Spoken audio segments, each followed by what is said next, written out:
60% of the world population inhabits the Indo-Pacific region, and all the essential trade routes to the countries of the region have to pass through the South China Sea. Serving as the jugular vein for many of the world's largest economies, the South China Sea has managed to garner the attention of major powers for decades. Abundant in hydrocarbon reserves and marine life, these waters are critical beyond boundaries. However, the potential geopolitical value of the South China Sea can be better understood if we estimate the value of trade that passes through its routes.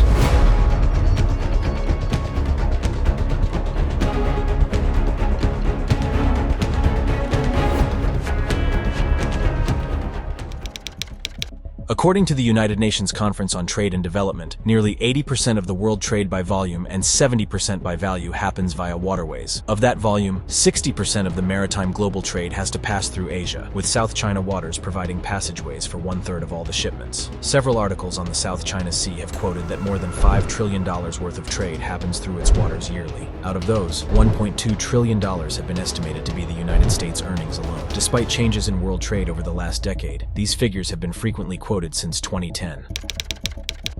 In researching the ongoing clashes in the region, you might come across a term, the exclusive economic zones. Measured in nautical miles, the exclusive economic zones of a country refer to the territories under its legal jurisdiction, as approved by international law. Several countries, including China, Taiwan, the Philippines, Japan, and South Korea, all have their exclusive economic zones in the South China Sea. These nations rely on the Strait of Malacca to send and receive their shipments. This route has been referred to as a trade choke point since it joins the Indian Ocean to the Pacific Ocean and the South China Sea. In short, one can say this passageway connects the vital arteries of trade in Southeast Asia.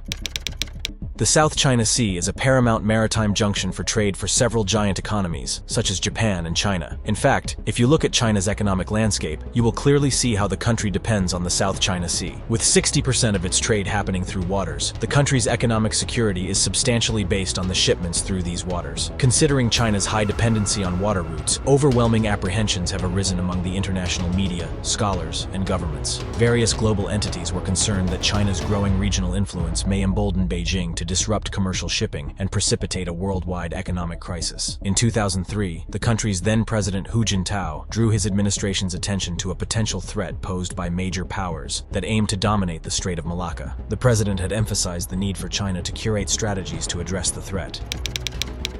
Since then, the Chinese administration has emphasized the need to solve this Malacca dilemma by exploring alternative shipping routes. However, Beijing has used several other approaches to preserve its free flow of trade, the salami-slicing tactics. No, we do not mean meat chopping. Instead, we are referring to the clever, repetitive, limited fates accomplice used by expansionist powers to expand their influence while avoiding potential escalation. Salami tactics involve a series of small actions, like slicing a salami, taken in a way that makes it difficult for others to respond effectively. Given that national security is no longer about territorial defenses, practicing maximum control over the sea will give the country a lot of power over the other economies, including its neighbors. China has been using a salami-slicing military strategy in the South China Sea for a long time. Over decades, the country has claimed multiple portions of the sea, little by little, often infuriating its neighbors. China's encroachments have posed serious problems for their economies as they rely on the sea for their maritime trade.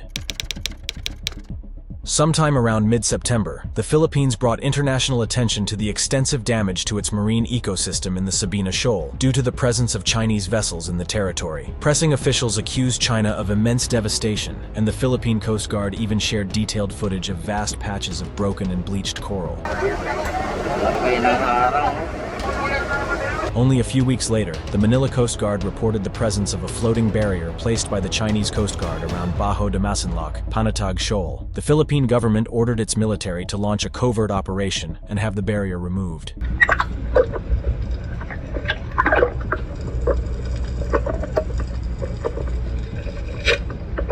The shoal lies within the Philippines' exclusive economic zone slightly west of Luzon Island. Beijing has been occupying it since 2012 as an attempt to assert dominance over nearly the entire South China Sea. The Chinese barrier had been preventing a swarm of Filipino vessels from entering the rich fishing area. According to the Philippine Coast Guard, the Chinese Coast Guard vessels laid the rope and net barrier, held up by buoys, and more than 50 Philippine fishing boats swarmed outside the shoal. After the orders of the Philippine president, the rope and net barrier were dismantled, and the Filipino fishing boats entered the shallow lagoon and caught about 164 tons of fish in one day. It is not the first and only incident of fishermen suffering due to aggressive Chinese maneuvers within its neighbors' exclusive economic waters. The People's Republic of China asserts an inherent and historical claim over almost the entire South China Sea. In August, Beijing released a new national map featuring a U-shaped dash line that crosses exclusive economic zones of the countries, including Vietnam, Taiwan, Indonesia, Malaysia, and Brunei. The map was quite similar to its map in 1948. The said line also covers the entire Spratly Islands, including the Calayan Islands of the Philippines. To solidify its claims over most of the South China Sea, China has not only released maps conceiving its rule over various islands, but also occupied them. It is an attempt to change the status quo gradually. The 1970s saw China take over Vietnam's Paracel Islands. In 1995, the country occupied the Mischief Reef claimed by Vietnam and the Philippines. And in 2012, it gained control over the Scarborough Shoal of the Philippines. The US became concerned when China started building on these islands. The US imports most of its advanced microchips from Taiwan through the South China Sea. Roughly 14% of America's shipments come from this passageway. Hence, in 2015, it prompted President Jinping to make an assurance. We are committed to maintaining peace and stability in the South China Sea, and China doesn't intend to pursue militarization, President Xi Jinping stated, addressing a public press conference. Shortly afterward, the People's Republic of China broke its promise. Today, it has 20 outposts in the Paracel Islands and 7 in Spratly. Several of these islands have aircraft hangars, missiles, military jamming equipment, and other advanced systems. Throughout the process, many US officials expressed concern and told the Chinese government repeatedly that they were making a mistake. This process drove many countries in the region closer to the US military and damaged Beijing's ties with Washington. In 2016, the Philippines brought China to an international tribunal over its accession of the Filipino territories. The tribunal at The Hague ruled that China's claims were illegal, and the islands that it built would not expand its exclusive economic zone. The Philippines won, but China boycotted and refused to recognize the ruling. The United States stood by the Philippines, declaring this action directly threatened the peace and stability in the region.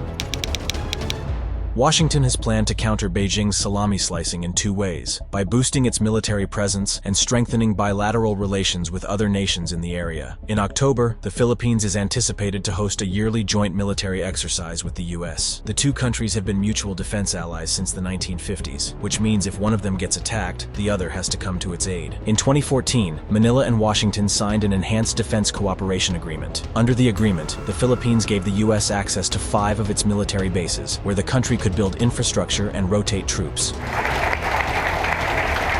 However, the two countries' ties have been subjected to conflicts. Under President Ferdinand Marcos Jr., who took office last year, the Philippines has tried to nurture normal ties with China, but his stance contrasts with that of Rodrigo Duterte, his predecessor, who nurtured warm ties with China and Russia, while often criticizing the US. Therefore, the two countries have planned one of the largest military drills of decades for this year. China's foreign ministry has criticized the act globally, and stated that such exercises might endanger peace and harmony in the region. There is a struggle and geopolitical competition between China and the US. Experts from China's neighboring countries think that the country is violating its sovereign rights. The United States also carries out various freedom of navigation operations in Southeast Asia. By demonstrating that it can fly, sail, and operate wherever international law allows, these US operations are meant to challenge excessive maritime claims. However, China considers these operations illegal. Yet the US managed to strengthen its military alliance with the nations in the region. It has also encouraged some of them to run patrols through the South China Sea.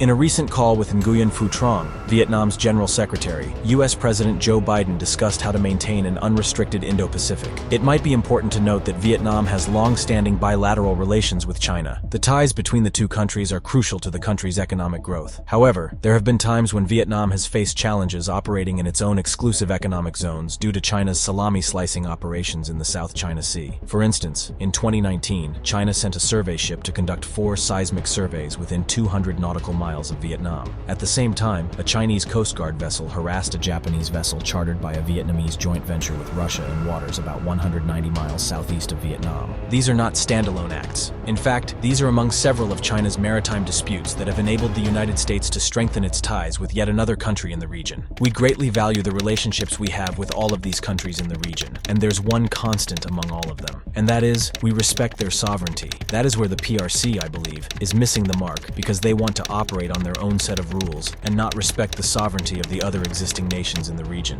a U.S. Army official stated. People's Republic of China continues to advance its illegitimate claims in the West Philippine Sea. This brings us to the end of our video. If you found this insightful and want to see more, check out some of our previous videos and hit the subscribe button to stay connected.